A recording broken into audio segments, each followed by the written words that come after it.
भगवान शिव को कई नामों के साथ संबोधित किया जाता है। माना जाता है कि जब इस संसार में कुछ नहीं था तो महादेव शिवलिंग के रूप में विद्यमान थे।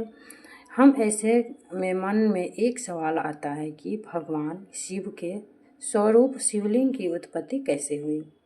शिवलिंग की उत्पत्ति के बारे में कई पुराणों में अलग अलग कहानियाँ मिलती है। वही पौराणिक कथाओं में भी शिवलिंग की उत्पत्ति की कई कथाएं प्रचलित है, लेकिन भगवान भागवत पुराण की बात करें तो इसमें शिवलिंग की उत्पत्ति से जुड़ी एक कहानी मिलती है। भागवत पुराण के अनुसार जब सृष्टि का निर्माण हुआ तो भगवान विष्णु और ब्रह्मा जी में बहस छिड़ गई कि दोनों में से कौन श्रेष्ठ है। खुद को सबसे ज़्यादा शक्तिशाली सिद्ध करने की होड़ में दोनों विवाद करने लगे।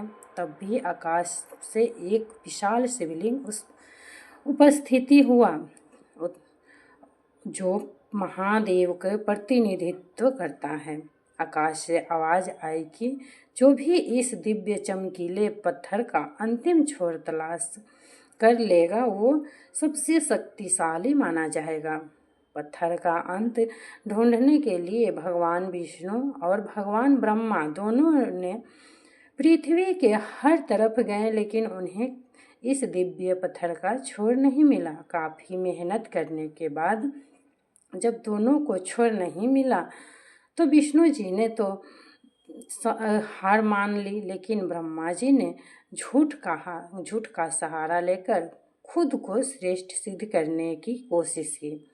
ब्रह्मा जी ने कहा कि उन्हें इस पत्थर का छोर मिल गया है, लेकिन अंत में यह सिद्ध हो गया कि ब्रह्मा जी ने झूठ बोला है। इसके बाद महादेव प्रकट हुए और उन्होंने कहा कि यह दिव्य पत्थर शिवलिंग मेरा ही एक रूप है।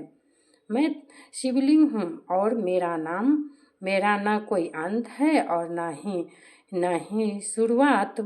शिवलिंग को एक दिव्य ज्योति माना जाता है। पौराणिक मान्यता है कि शिवलिंग का निर्माण मन, चित्त, जीव, बुद्धि, आसमान, वायु, आग, पानी और पृथ्वी से शिवलिंग का निर्माण हुआ है।